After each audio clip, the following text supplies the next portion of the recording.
Welcome to Ordinary Teachers and Students, where we get to hear teachers and students tell us their extraordinary stories.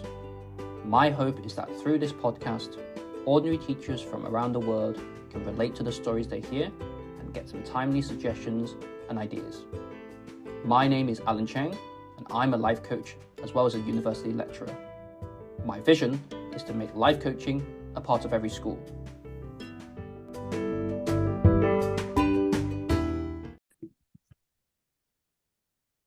Today, I'm delighted to invite Vincent Chan onto our podcast.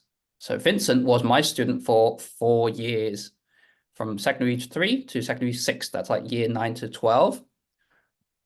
Honestly, I had a lot of trouble collecting homework from Vincent. I still remember all those conversations I had with him about his homework. And he kind of really struggled with his academics, at least what I saw. But today, he's a veterinary nurse working in Edinburgh. Let's find out more about Vincent's school days and how that made him the person he is today. So welcome, Vincent. Hello, thanks for Right. having me. Do you like that intro? Yes, it Anything was you want to something else add with to it. I'm sorry. it?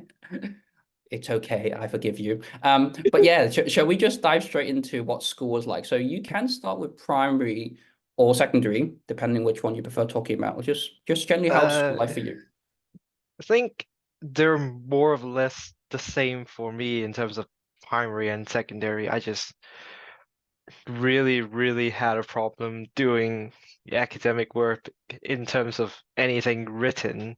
I Mm, just really, I want to say I don't like it. Hence, I don't do it, but there mm, might be something more about not liking it that I didn't know when I was in mm, sort of a younger age. But mm. I really didn't work well with exams and written homework, so my grades were very bad, Okay. which was surprising when I started secondary school. I ended up at one of the top, not top, the higher end classes Mm, where mm, your English is determined to be better, so hence mm, your mm, mm, academic performance is expected to be better, which I struggled. And then mm, 2 years later, I ended up with you in your class, and you can see how much more of a struggle that I have back then. mm, Um, mm, in I think most of the time I describe it during my school life. School's been hell. It's been really difficult. It's been really hard to meet, first of all, teachers' expectation of what a student can be mm, or should be in mm, terms of academically performing. mm. Parents' expectation, because obviously your parents want the best Yeah. of you to, get the better of you to have a better development in the future, and then your own expectation because you're surrounded by people that are supposed to be closer in Mm, terms of abilities where you're not catching up as well. mm, You sort of have some expectation to yourself where you're like, mm, I need to be where they are, mm, um, but I can't. And I didn't understand why back then. And mm. I think I sort of just gave up at some point. Yeah, I mean, thank you for all that. So first of all, I must say, I really appreciate how brave you are to talk about it. Like clearly, it was. I mean, you described it as hell, right? So it's a struggle, and for you to be willing to talk about it again now, yeah, I really appreciate that. I would be curious to know, like you did mention that, like, oh, primary and secondary seems all the same. You kind of hated it, but there must have been a tipping point, or like a turn where you went from, oh, school's something I should do, or some schools that was kind of enjoyable. Maybe you went back for games and you had fun learning. To when it did start to think, you started to think, oh, I kind of hate this. What can you recall that moment, or maybe particular year? I think I didn't have that feeling back in primary because I didn't know any better, and I just feel like, oh, I don't have to hand this in, and this wouldn't affect as much. Okay. It's more during my secondary year where the consequences of not having a good grade sort of sips in. I think it's almost like Right. secondary 2, 3, where you're told things Mm, like, oh, you need a good grade to get into university, to get a good job in the right, near yeah, future, and all that yeah. stuff. And then the stress gets to you, where Mm, you're sort of like, oh, so I need to be better. And then I think it's more S3 because in Hong Kong you mm, chooses your subject after mm, S3. mm, Um, you're told that you need to get your grades up to a certain point for you to get certain subjects or like mm, subjects that you like because mm, it's more a competitive system. Um, where I realized, oh, I really don't like the mm, idea of having to compete with people around me for mm, something that I potentially like. I mm, mean, to be mm. fair, I don't think I really enjoyed any of the subjects in school.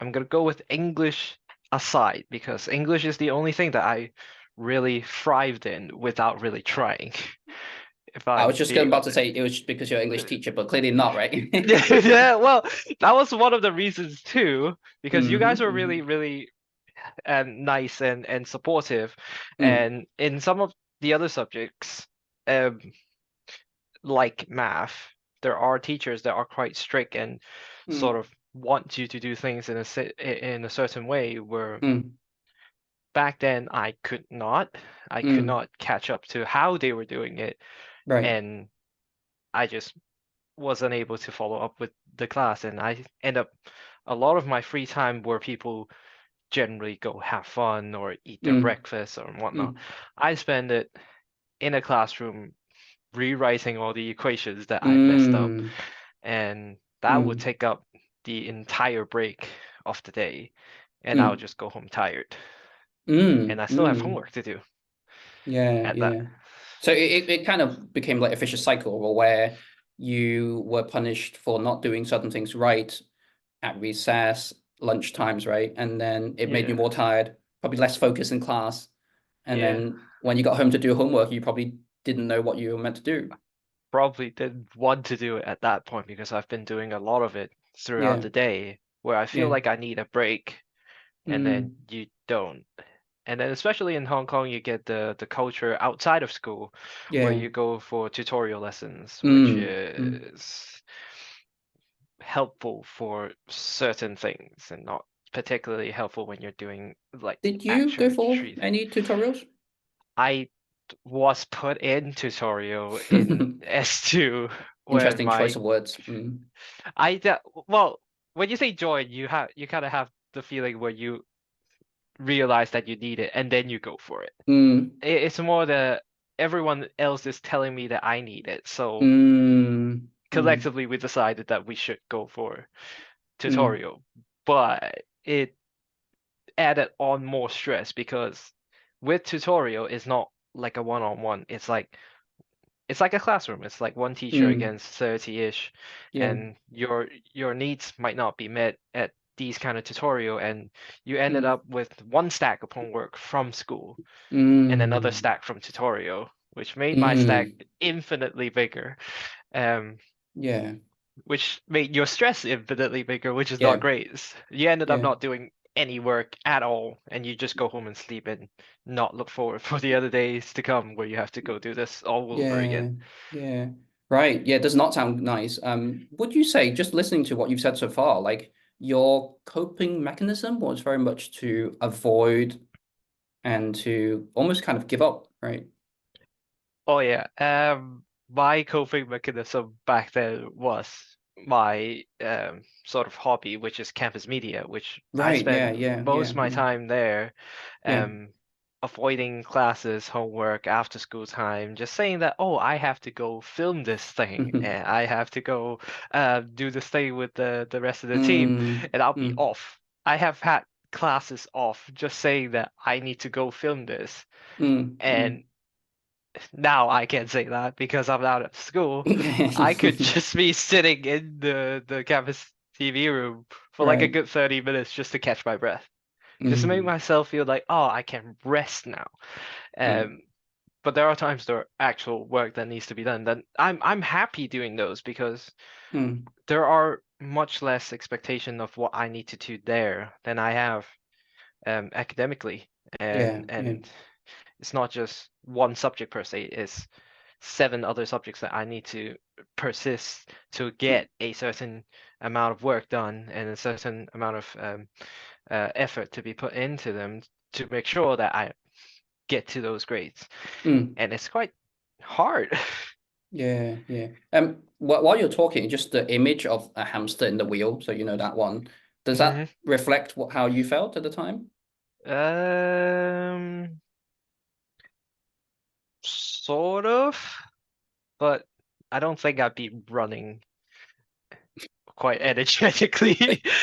More like falling face flat with a lot of holes in that hamster wheel. Very interesting. Right. So you've set the context. So you've given us a lot of background in terms of how school is like. So what I generally do is I kind of dive deeper into any topics or ideas related to school education. So was there anything that you wanted to talk about a bit deeper? It could be something that we've talked about already, or it could be something new. In in terms of what, like how I was educated It could be, yeah. beforehand, I've I've had a lot of time to reflect during the past 2 years when I um go through my nursing training, because it is part of your training to Mm, self-reflect on all the things that you've done. yeah. Um, I find myself doing a lot better whenever I don't have a book with me. Whenever I'm Mm, thrown into a situation where I have to do these things, I'm mm, way better then than I am sitting in a laboratory with a book. mm, Uh, the difference between, because my training consisted in 2 different places, one in Edinburgh, obviously, and then mm, the other one back home in Hong Kong. mm, Where in Hong Kong, I didn't have much time sitting in a classroom learning about um, particular things, where I am just thrown into the deep end. So we had mm, placement after placement after placement, mm, just trying to get you to be familiar with the environment that you're going mm, to be working in, the patients that you will be dealing with, the mm, people that you'll be dealing with, and all around the stress of it and everything. And on the way, you learn the stuff from the book, like your mm, theories, your different medications, and all the skills that you might need. Um, those things I tend to learn better when I'm thrown into a mm, situation where I have to mm, physically move my hands to do mm, those things. mm, And whereas in Edinburgh, because I've already completed my placement and it is no longer a requirement, mm, um, I didn't have much time in a clinical practice to mm, sort of learn how things are done here. So getting it back up working here was a bit of a challenge, because not right. knowing how things work, and only reading it from the book, Mm, it didn't help me. mm, And mm, with mm, um, so to say, I can be, well, not can be, I've been diagnosed with dyslexic. So mm. there are times where I'm reading and the word just doesn't words for me. They're just not, Yes. it Yeah, just yeah. flies around. It doesn't really work well with me to just sit down, especially to um with medical books. They're basically dictionary. They're like thick, all words, no Mm, photos, no nothing. They mm, are mm. incredibly hard for you to focus on these Yeah, little yeah. books. And with um clinical stuff, there I feel like I need to be physically looking at it and touching Mm, it, and well, not touching it, but trying to be physically there helps a lot for me mm. to learn. Yeah, sure. Do you mind me asking you a bit more about being dyslexic? Like, so just the idea of having dyslexia, was it something that you kind of knew back in the school days, or was it more of a recent thing that you found out? It was sort of a thing me and my parents, we try to identify when I started secondary school, because we saw us struggling Mm, in mm, primary school, and we thought, oh, is could this be the case? Could this be mm, why I'm having a problem Mm, sort of focusing in class, doing homework, doing writings and readings. mm, We've had a lot, I've been through a lot of sittings with different people, mm, which at this point I can't really tell who they are anymore. They mm, might be therapists, they might be teachers, they might be social workers that just mm, are mm, interested in you. And I've mm, seen the social worker at school as well. Um, they all sort of give a different diagnosis mm, or identification of what you might be. Some might say you're mm, mildly dyslexic, some might say you're severely dyslexic. mm, And I do believe it varies on the day of what you're trying to read and mm. how how tired you are, if Of that makes course, yeah, sense. yeah, yeah. Because in like reading Chinese and reading English is completely different because Chinese Mm, characters are so much more complicated. mm, It's much easier for me to get it wrong right. than it is with English because English you can sort of separate the characters Mm, and mm, mm, the mm, amount of characters that you can get wrong are essentially smaller. mm, Uh, whereas in Chinese character, each each individual characters can be so complicated that I could get it wrong, mm, and that would have been something that I couldn't sort of get done properly in primary school is writing certain letters or certain words yeah. correctly because I felt like this is wrong, but apparently it is right. And then this whole Oh, mm, mm, sort of hitting a brick wall with trying to get through if it is right or not is quite yeah, difficult. yeah, yeah, yeah, yeah. I think it's an interesting point that dyslexia is different in different languages, and that you found it easier or slightly easier when reading English, right? Um, I also like just now you mentioned that kind of you got mixed messages from different people, right? So at that time, it must have been really difficult for you when you kind of knew, okay, I was dyslexic. It kind of explains some of your situation, right? But at the same time, people telling you different messages. Like, how did you handle that then?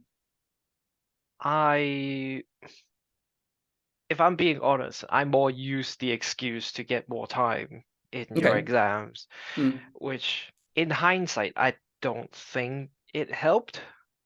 Like mm, just getting more time to do a paper, which is equally as long, equally as complicated, and has equal amount of complicated characters.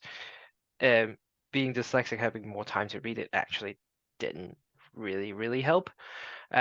But I didn't have enough proof then, or mm, ways to prove back then that mm. I needed more help. So I just went with it More and take time. what I Mm, can get. mm, mm, And sometimes it works out in your benefit because sometimes with the extension, the time extension, you get mm, some rest. So they'll give mm, you like 5 minutes, 3 minutes mm. of like rest where you're not allowed to touch the paper. You're Yeah, supposed yeah. to close Mm. your eyes and rest and all that. That helped when you're reading a really long paper Yeah. in Chinese. Mm, mm. It takes us it gives you more time to process it and it helps relieve the stress a bit. Okay. But in other times, I'm going to take math as another example because math Mm, characters are quite simple. There's only okay. really 10 numbers and you Okay. can't really get them wrong. But like getting more time in a math exam does not help much. Mm, mm. And it's painful for the And invigilator as well, if I'm honest. yeah, because you're gonna have to sit there for another extra what 15, Yeah. 20 minutes just Yes. sitting like seeing me struggle and I might just be sitting there doing absolutely nothing. By like on the outside you'd be looking at me as like I'm just sitting there with my pen staring at this paper, but I'm really trying to do this, but I really can't. Mm. I thought you were just torturing us, like just pretending to work and Oh and then just yes, thinking, oh, I definitely. can make the teacher stay for a bit longer. Whenever you're here, that's definitely what I'm thinking about. Yes. Thanks for that. Yeah, if we kind of try to really think about your situation with dyslexia, then, so was there anything that you did for yourself that you felt helped you to cope with dyslexia? Mm, I I tried using, which is a very common suggestion amongst all the people I've seen and all the teachers that Mm, has been with me, is using a highlighter. right. But with a highlighter, you're supposed to highlight things that are actually important. And then with my brain, I just went, oh, this is sort of important. And then you end up highlighting the entire page. It didn't really I've seen it help. before. Yeah. Um, where I find it really help is when um, in the later stage of in like secondary school, and we Mm, were preparing for the DSE. Um, you taught the rest of the class to just focus on particular information that will help you get through the exam. mm, This is when I sort of realize a way to filter through information that I need mm, um, in within reading passages.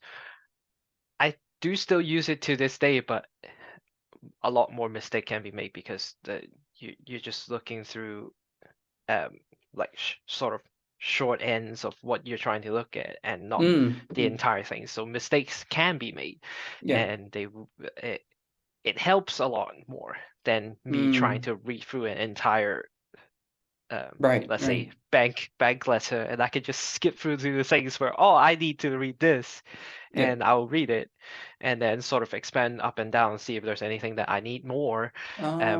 Yeah, Then yeah. beforehand, I would probably read the whole thing, and Mm, maybe a quarter of the way through, I'll be like, this is boring, and right, I right. can't really understand any more of this, so I'll just give up and not read it Mm, again, mm. or find someone else to help me with it, or just Yeah, talk so to so someone. so so it's kind of like the skimming and scanning that we teach you in reading, right? But then Yeah, you can actually apply it to obviously the listening exam or other subjects even. yeah. So in that sort of way, yeah. Yeah, yeah, yeah. I was going to ask you, I don't know if you already answered this question already, but I was going to ask you whether teachers did anything that you felt was particularly helpful in helping you, not maybe not specifically for dyslexia, but you can, I mean, you can talk about both, maybe one regarding dyslexia. Uh, well, I did say that the technique that you taught Yeah, yeah, yeah, for yeah. reading that helped a lot. And what else? I think in a time where I don't I don't believe myself being able to do it, Mm, having a teacher that probably knows that you won't do very well still sort of say that you believe mm, in that student would help a lot. mm. Um, that's just completely like theoretical. I've never really thought about it. I do understand a lot of the teachers I had back in secondary school. They really do see my potential in Mm, what I can do, whereas I can't really do it in school, and I can't really show them what I can do in school, which is mm, unfortunate. Um, so it is a little bit different, but the hearing that there are people that sort of see what you are able to yeah. achieve, it is a good confidence boost when you're not really confident yourself with Mm. everything surrounding. I think that's super powerful. Yeah, like, and as teachers, it can be difficult to have that belief in the students. But like you said, from the student side, right, when the teacher believes in you, even when you're doubting yourself, I think that kind of really helps to at least maybe make you not give up, right? Yeah, it would definitely push me a lot more if I've heard more from certain subjects that, Yeah, oh, you can yeah. probably do this and you can probably do that. Mm, Um, but then again, I realized later on in life that my ability with like literature is quite limited. Where mm, so mm, mm, mm. um sorry, I can't really do it. But I can probably impress you guys in another way. Thank you for that. Yeah. If you could go back to change one thing about how you approach school, like given hindsight now, right, what would you change?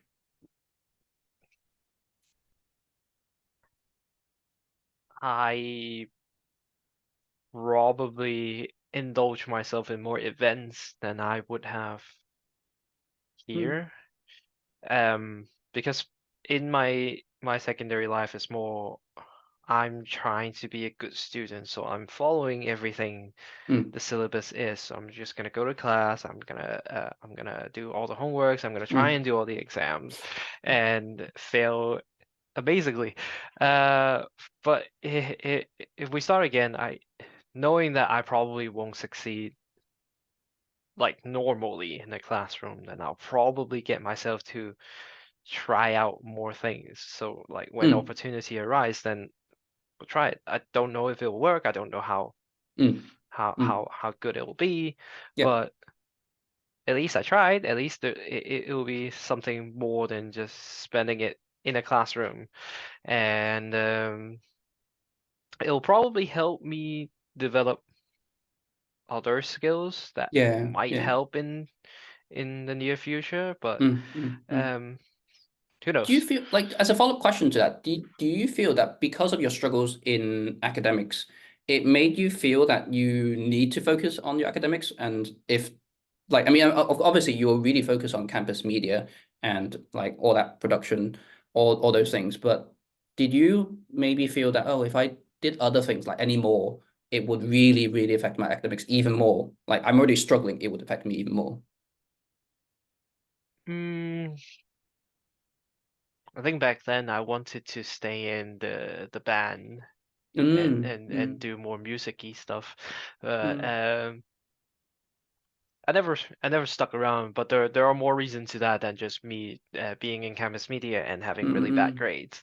I might have pursued it more mm.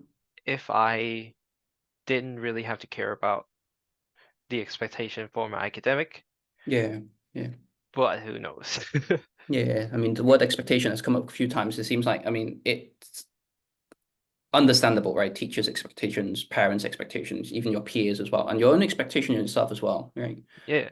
Yeah. Are you Uh, ready for some quick fire questions? So yeah, sure. the next part will be just simply I ask you quite a few questions, and you can be as concise as possible, maybe one word, two word answers, or possibly a sentence. So here we Hmm. go. How did teachers describe you back then? Ooh, lazy. Any more? With potential, can Mm, do better mm, is a mm. lot of the Seems like feedback you're that we reading off get. your report card. Yes. How about your classmates? How would they describe you? I've actually not have much in that department. Friendly, Mm, team okay, leader. okay, yeah, yeah. Mm, yeah, What, but I think that yeah, mm, what should schools or teachers do more of?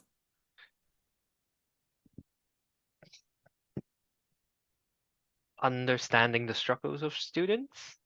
I mean, it's quite Mm, difficult, but it's something that would help. mm, yeah. How about doing less of them? You're not allowed to say giving homework. Punishing students for not knowing. Oh, for not knowing. I thought you were about to say for not doing homework. Yeah, well, I can't really comment on that now, can I? But I think there's certain points where how teacher sort of communicate certain informations to students. Mm, There are times where it just doesn't get through, and mm, it needs a different way of getting through, which I think shouldn't be punished for with something like, oh, so you don't know my equation, so you're gonna have to mm, copy it 100 times, which will not right. help. I'll just hate it while I do it and not have it Mm, through my brain. yeah, At sure, least that's sure. for me. Okay, brilliant. Thank you. And can you share maybe one funny or strange or scary or touching moment from your school life?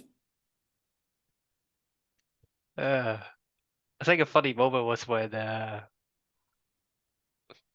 last mock speaking that I did with you and the rest of the Mm, class, and we okay. were you were saying, because before this mock exam, my grades has been consistently a 4 or Mm. something, Like a and level then 4.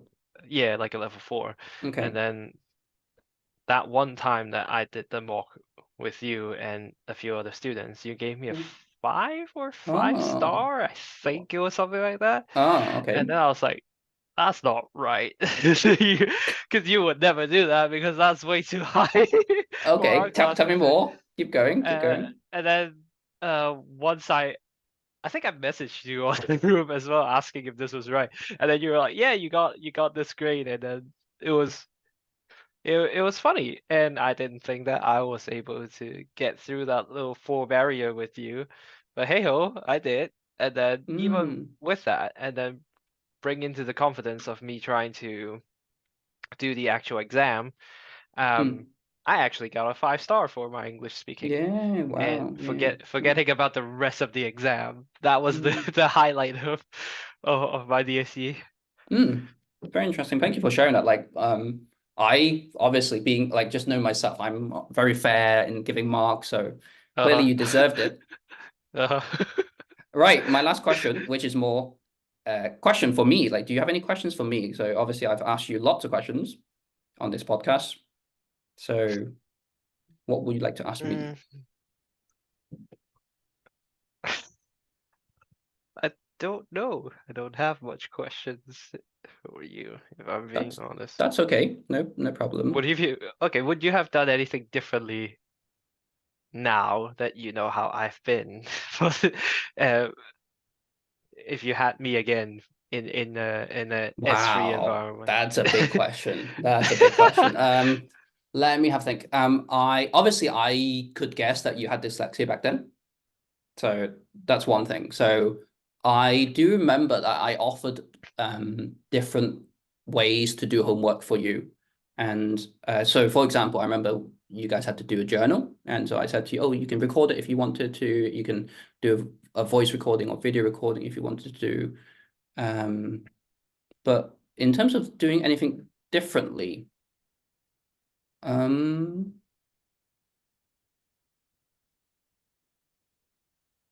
this long pause is not to say that I think I'm perfect. Okay, I'm just trying to, because it has been many years.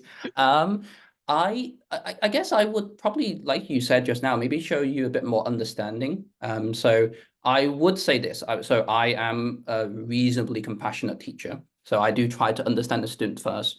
But there were points where I felt this little boy is lying to me, or he's not really trying his best. So then it does become quite frustrating. So at the start, I Mm. mentioned it was difficult collecting your homework, right? I do remember we had so many conversations. It was almost I was almost thinking, okay, I can record my what I say to you on my phone and then just play it back to you because I'm just saying exactly the same thing as I said to you last Friday or whatever. And so I guess there were times where I did get quite frustrated, and so maybe showing a bit more understanding during those times would have helped you as well, or just asking you to talk about it more because I guess um, I understood you, but more of in an indirect way. I didn't really communicate that to you, or try to maybe get a bit more from you, if that makes sense. Yeah, yeah. Yeah. Okay. Nice question. Difficult question. Yeah. Right. My last question for you to end this podcast episode is teachers. Like, were there any teachers that you remember vividly? So it could be for good or for bad reasons, and they could be from primary or secondary. Oh, yes. They're mostly from secondary because I don't remember a thing from my primary school. I think I have three. One obviously being you because Thank you. you try so hard to get me to do a lot of the things that you were trying with the class. And I think at some point you switched up and you sort of I think there was a point when we were trying to do the DSE sort of teaching Mm. part where I ended up helping you tell what the rest of the class Yes, yes, I what remember we that. needed Yes. to do. Yeah. And that probably contributed to how I end up doing my exam because I felt Mm. more confident then Mm. Mm. because I actually know what I'm doing, Mm. right? Mm. Mm. Mm. And I would have you to back me up for it because you've not said that I've taught anyone wrong. Yeah. So I'm guessing that like things like that really, really helped. And having you throughout, like consistently having the same teacher for certain things Mm, throughout the 4 years, it helped because you obviously know how mm. I work. Well, work. Yeah, Um, yeah. Or not and work, right? yeah, uh, and I sort of know where to not step too far with Yeah. you, so that it makes it easier for me to try to get through the day without Mm, really, in a way, mm, frustrate you too much. I know the mm, whole not having it homework is very frustrating, mm, and it is also frustrating on my end because I don't want to disappoint the teachers, but I also don't want to do any of the work you've given me. mm, mm, So it's yeah, it's not great. So you, that's definitely one. The second one will probably be uh my first and last math teacher in mm, secondary school, which is Mr. mm. If you remember him. Yeah, yeah. Uh, he was a great teacher from the get-go. He is passionate. He has his ways. He was very funny in class. He does a great job of capturing your attention Mm, um, during class, especially for me because I don't like math, if that was not already well established.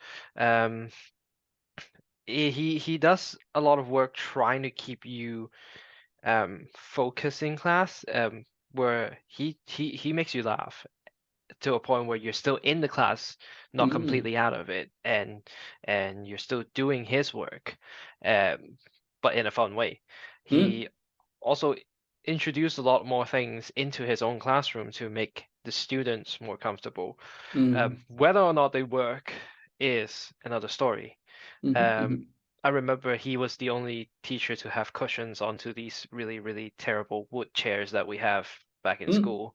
mm, They worked very early on, but then the more butts it's been on, the more the cushion sort of flies away. mm, So it you can tell that he tries to make it more comfortable and he tries to think more about the student, and he's brought in a lot more sort of gadgets and kits to help you mm, stay focused in class. At some point, I think he got this. No one else has this, by the way, in the entire school since I've been there.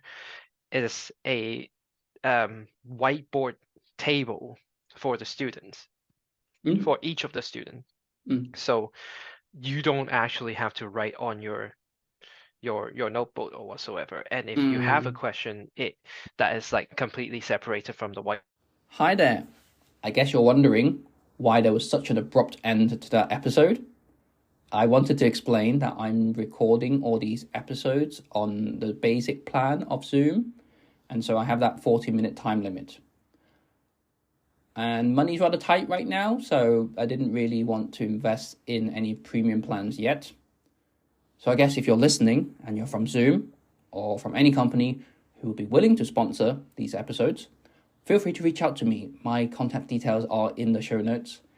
But yeah, I wanted to keep everything as it was rather than re-recording or recording and editing and pretending nothing happened.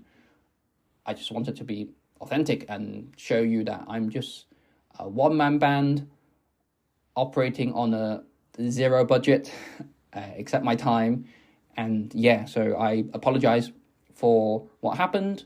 I hope for your understanding, and let's hope it doesn't happen again anytime soon.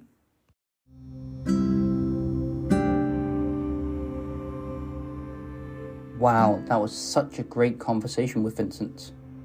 I kind of had an out of body experience just now when I looked at the man in front of me and saw the boy he was, and just felt amazed at how much he had changed and how he reflected upon his own experiences. Having dyslexia really made his journey quite tough, but the education system and the expectations around him made it even tougher. I guess Vincent was lucky that he had some supportive teachers around him, and as Vincent said, sometimes students like him need teachers to believe in them more than they believe in themselves. I hope you enjoyed listening to Vincent's extraordinary story, and please do join us again next time on Ordinary Teachers and Students.